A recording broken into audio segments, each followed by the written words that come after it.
আসসালামু আলাইকুম বন্ধুরা। আজকে আমি আপনাদের সামনে উপস্থিত হয়েছি নতুন একটা ভিডিও নিয়ে।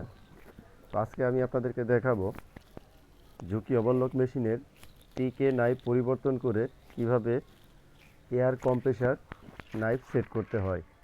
তো ভিডিওর মাধ্যমে আজকে আমি আপনাদেরকে সেটাই দেখাচ্ছি।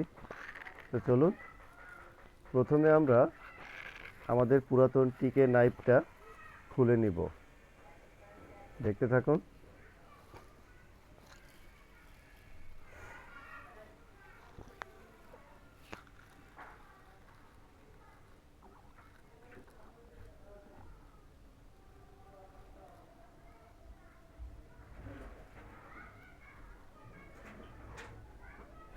আমাদের টিকে নাইফটা খুলে নেওয়া হয়ে গেল।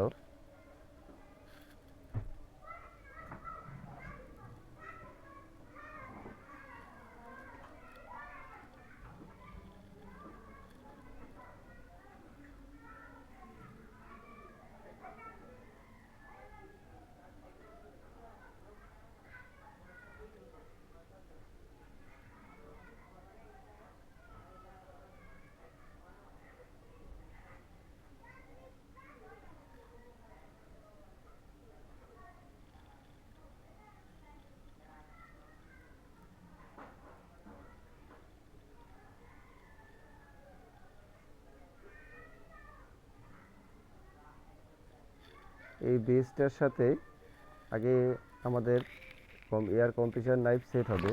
তাই এই বেসটাকে আমরা আগে বডির সাথে লাগিয়ে নিব।